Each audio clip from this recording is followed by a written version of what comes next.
Hello everyone, I am Gagandeep Kaur from BCM College of Education, and today I am going to present on framing instructional objectives. As our motive is to produce expert teachers in the educational institutions, the most important thing in it is to teach how to frame instructional objectives. As if a teacher is clear about the objective in her class, her lesson will be the perfect one. Now, what is instructional objective? A well stated instructional objective is one that clearly communicates what you want to achieve through instructions without any ambiguity and scope for misinterpretation. So, for this, take an example. A teacher plans, teaches, and tests at the end a lesson on laws of reflection of class 9th pupil to average intellectual ability. Now, the teacher will make the objective of the lesson, that is, to teach the laws of reflection. Now, what will be her instructions? What will be the mode of the instructions? The teacher states the 3 laws of reflection. He conducts the experiment himself, but pupils are not clear about how each law is verified, because the teacher's objective was to teach the students about the laws of reflections, and he is not involving the students in it. So her testing will be describe in detail the laws of reflection and explain how they can be applied to our day-to-day life. Now take second example. Here another teacher plans, teaches, tests at the end of the same lesson to the similar group of people. The following will be the objective of the teacher. The first is pupils will be able to state in writing the 3 laws of reflection of their own, and pupils will be able to describe in writing the steps in the experiment to verify the 3 laws of reflection in their own words. Now see the difference. So the target of the teacher is to make the pupil aware about the 3 laws of reflection. Now what will be the strategy of the teacher? The teacher states 3 laws of reflection. He involves the students to conduct the experiment. Pupils are clear about how each law is verified. Now the testing by the teacher will be state the 3 laws of reflection and writing in your own words the procedure for the experiment to verify the laws of reflection. So this is the difference. So as a teacher, we should be clear about the criteria of a well stated instructional objectives, because if our instructional objectives are clear in our mind, then our instructional strategies, our teaching will be the perfect one. So for this criteria, the first thing is specification of the learner.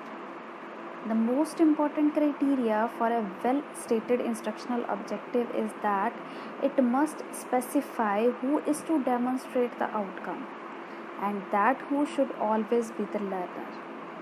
The learner have to demonstrate the outcome in every situation. So for this, the wrong example of instructional objective will be to describe to the students about the process of communication. Here it means the teacher will describe the process of communication to the students.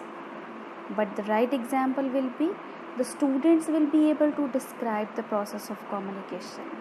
Here the target of the teacher will be to make clear about the communication to the students, so they will be able to describe the process of communication. The next criteria is specification of the learner performance in observable in behavioral terms. So it means specifying learner performance in observable behavioral terms involves using such verbs in the instructional objectives that indicate behaviors that are observable directly. For this, we have Bloom's taxonomy. This is very helpful to us. Here, there are three domains. First is cognitive domain, then affective domain, and then the psychomotor domain. In cognitive domain, there are 6 levels. The lowest level is knowledge, then comprehension, application, analysis, synthesis, and evaluation. And here it has action verbs, which are observable behavior of a learner. See, in the knowledge, remembering information. The skills demonstrated by the students will be define, identify, label, state, list, etc. And the example is, students will be able to state the standard temperature at sea level, or students will be able to define logbook entry. So in the same way, the other levels, comprehension, application, analysis, synthesis, and evaluation, have its competencies, skill to be demonstrated, and examples of their own. The other domain is affective domain. It also have 5 levels and action verbs. The first is receiving, which means accepting something, attending to something, or developing. In the same way, it is having responding, valuing, organization, and characterization. And third domain is psychomotor domain.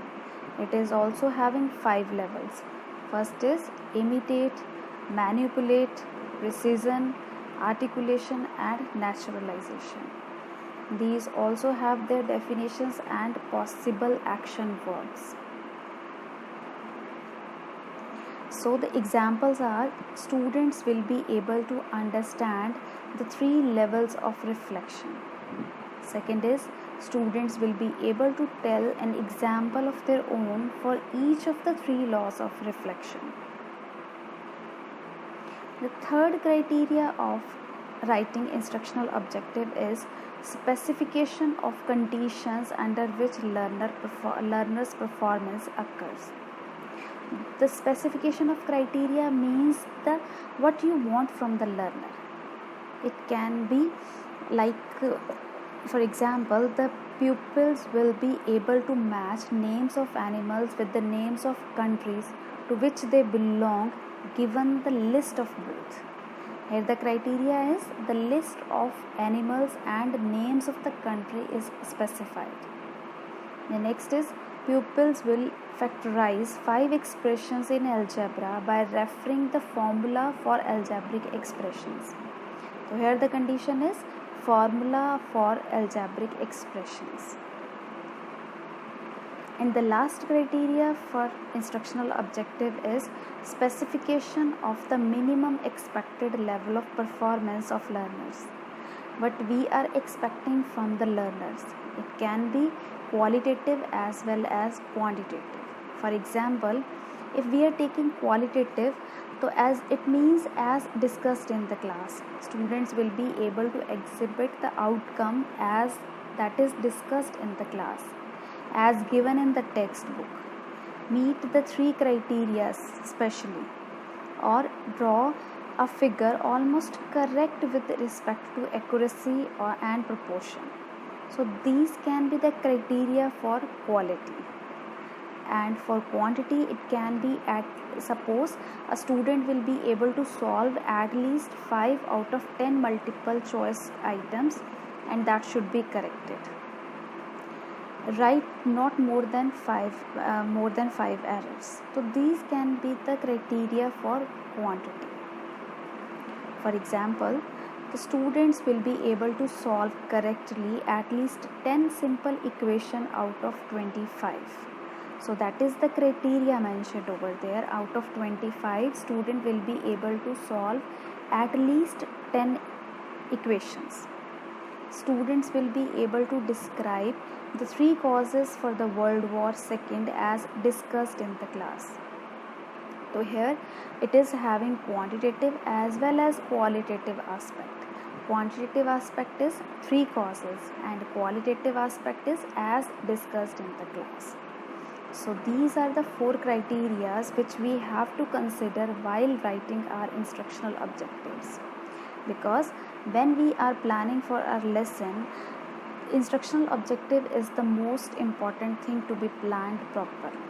If we have planned our instructional objectives properly, our lesson will be the perfect, and as we all know, well planned is half done.